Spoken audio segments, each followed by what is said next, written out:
Hello students, welcome to the channel get counsellor. UP MBBS की second round की counselling चल रही है। स्टूडेंट्स का चॉइस फिलिंग का जो है अभी ऑन गोइंग है।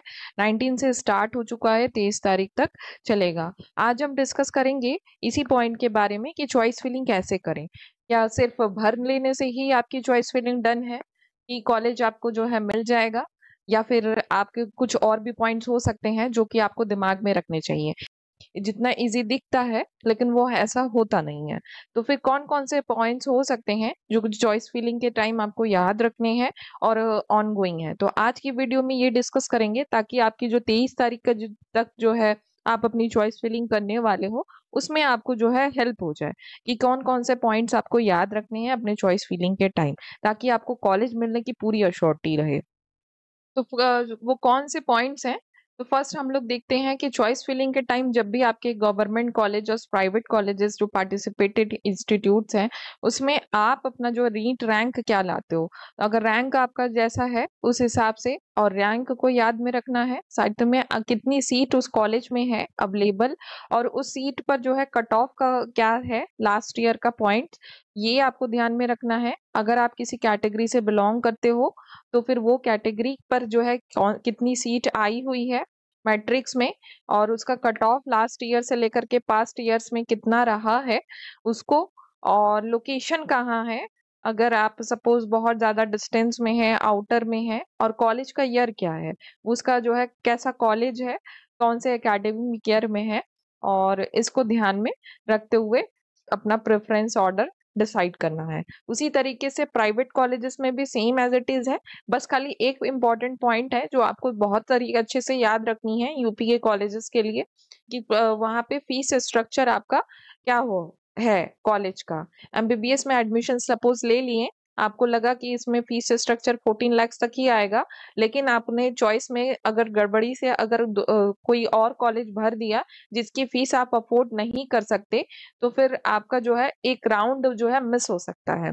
तो ये आपको जो है पर्टिकुलरली चॉइस फिलिंग के टाइम याद रखना है कि आपको 3-4 लेवल्स में आप एनालिसिस करेंगे कि कौन से कॉलेज है, आपका रैंक क्या है, आपके रैंक के अकॉर्डिंगली आपको कौन सा कॉलेज मिल रहा है, उसमें फीस स्ट्रक्चर क्या है अगर प्राइवेट है, अगर गवर्नमेंट देख रहे हो तो उसमें कैटेगरी में कितनी सीट आई हुई है, और उसमें रैंक क्या जो है कट ऑफ क्या जा रहा है, उसकी क्लोजिंग रैंक कितनी जा रही है। सपोज उस हिसाब से आप चॉइस करोगे, क्योंकि अगर हो सकता है कि आपका रैंक अच्छा है और मिड वे में है, और आपने जो है लोअर कॉलेजेस भर दिए, ऊपर डाल दिए, तो सब आपको वही वाला कॉलेज मिल जाएगा। तो इसलिए ये पॉइंट बहुत ज्यादा जरूरी है चॉइस फिलिंग के टाइम, आपको ये याद रखना है। साइड बाय साइड हम लोग कट ऑफ भी अभी डिस्कस कर लेते हैं कि क्या है कट ऑफ, और कितनी सीट आई हुई है, और रैंक पे कितना जो है पॉसिबिलिटीज हैं आपको मिलने की। ये आपको एक आइडिया हो जाएगा, ताकि जब अपना 23 तारीख जब आप अपना चॉइस फिलिंग करेंगे, तो फिर आपको एक ओवरऑल एक आइडिया मिल जाए कि मुझे कौन सा भरना है कॉलेज। गवर्नमेंट कॉलेजेस जैसे कि किंग जॉर्ज कॉलेजेस में आप अपने एकेडमिक ईयर वाइज लगाओगे। फर्स्ट जैसे ही गवर्नमेंट कॉलेजेस के लिए देख रहे हो, तो फिर आप रैंक के साथ आप जो है देखिए। और 2962 में आपका लास्ट ईयर क्लोज हुआ था, इस बार 2738 में क्लोज हुआ है। 3412 में आपका राउंड 2 जो है लास्ट ईयर क्लोज हुआ था, तो थोड़ी सी एक्सटेंशन देखने को मिली थी। इस बार भी एक्सटेंशन होने की पूरी पॉसिबिलिटीज है कि आपको मिल जाए सीट, लेकिन ये है कि 3000 तक की आपकी पॉसिबिलिटीज हैं, तो फिर आप फिल करो। उसी तरीके से आपके जो है जीएमसी से स्टार्ट होते हैं, गवर्नमेंट कॉलेजेस से स्टार्ट होते हैं, एक ऑटोनॉमस से स्टार्ट होता है। आपको गवर्नमेंट कॉलेजेस को पहले भरना है, उसके बाद आपको जो है ऑटोनॉमस इंस्टीट्यूशंस में आना है। जो नए कॉलेजेस जो सेकेंड राउंड से पार्टिसिपेट कर रहे हैं उनको फिल करना है। साथ कॉलेज कोड को भी ध्यान में रखते हुए चलना है। आप स्क्रीन को पॉज करके आप कॉलेज का स्टेटस चेक कर सकते हो कि वो जब भी आप फिल करते हो, सर्वर जो है आपका फिर ट्रैश हो जाता है पूरा, जो है फिर से आपको बार बार लॉग इन करना पड़ेगा। तो एक वन वे में तो नहीं हो सकता, बार बार जो है फिल करते करते आपको जो है चलना है, और सेव भी करते हुए चलना है ताकि कोई मिस ना हो।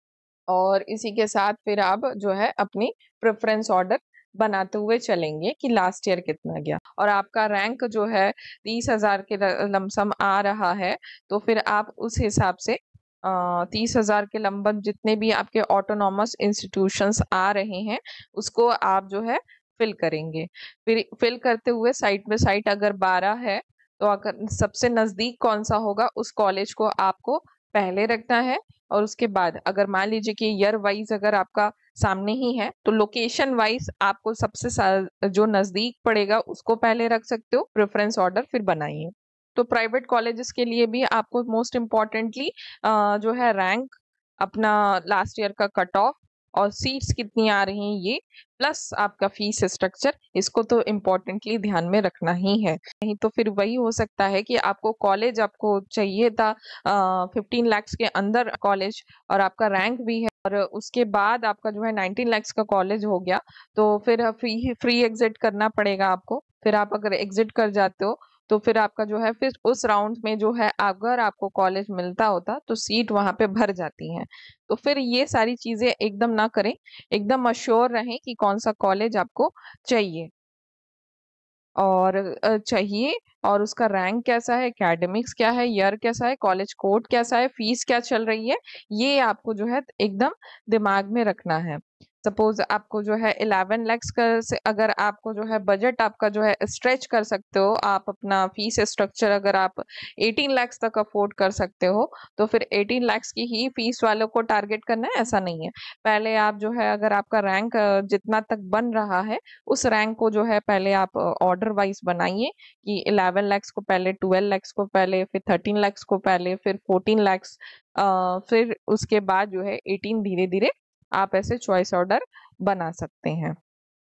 कुछ कॉलेजेस ऐसे भी हैं जो कि एक इंस्टीट्यूट आपका सेम नेम से है, जो है हिंद इंस्टीट्यूट बाराबंकी है, जो कि इसकी एक की फीस आपकी 16 lakhs है बाराबंकी की, और सीतापुर की फीस आपकी 12 lakhs है।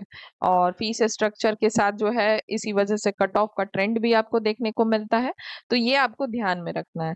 सबसे ज्यादा सीट अगर आई हुई है तो रोहिलखंड में है, school of medical sciences greater Noida में है, और राजश्री में 129 सीट्स आई हुई हैं, और टीएस मिश्रा में 133 सीट्स जो है अभी सेकेंड राउंड में आई हुई है।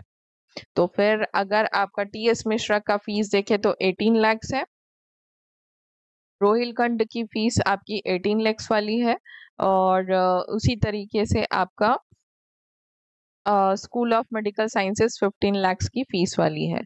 Same as it is private minority colleges के लिए भी ये स्टेटस है, कितना तक क्या अफोर्ड कर सकते हैं और कहाँ तक क्या फीस जाएगी, इसको ध्यान में रखते हुए कुछ कॉलेजेस है अभी तक फीस उनकी बढ़ी नहीं है, लेकिन जो है फीस बढ़ सकती है। तो heritage institute of medical sciences, Prasad Venkateshwara, Krishna Mohan, KNS institute जिसको मायो भी कहते हैं, और SKS hospital Muzaffarnagar, national capital Shri Rama Murthy, इन सब की फीस जो है इंक्रीज होने वाली है। हेरिटेज की फीस अब 13 lakhs के क्रॉस है, तो फिर वो 15 lakhs तक जाएगी। सपोज उतना तक अगर जाती है तो फिर आपको दिमाग में रखना है 1,42,000 तक जो है इसका कट ऑफ गया था। 3-4 lakhs के वाले को चांसेस बहुत कम है, सीट का जो है बहुत कम मार्जिन गया है। तो इस तरीके से आपको क्या कट ऑफ जा रही है और कितनी सीट्स आई हुई हैं, 300-400 अगर सीट मिलनी रहेगी तो फिर नहीं मिलेगी, आपके प्रेफरेंस ऑर्डर में नहीं रहेगा तो आपको सीट नहीं मिलेगा। तो ये सारी चीजें आपको पॉइंट्स मोस्ट इम्पोर्टेंटली याद करते हुए चलनी है।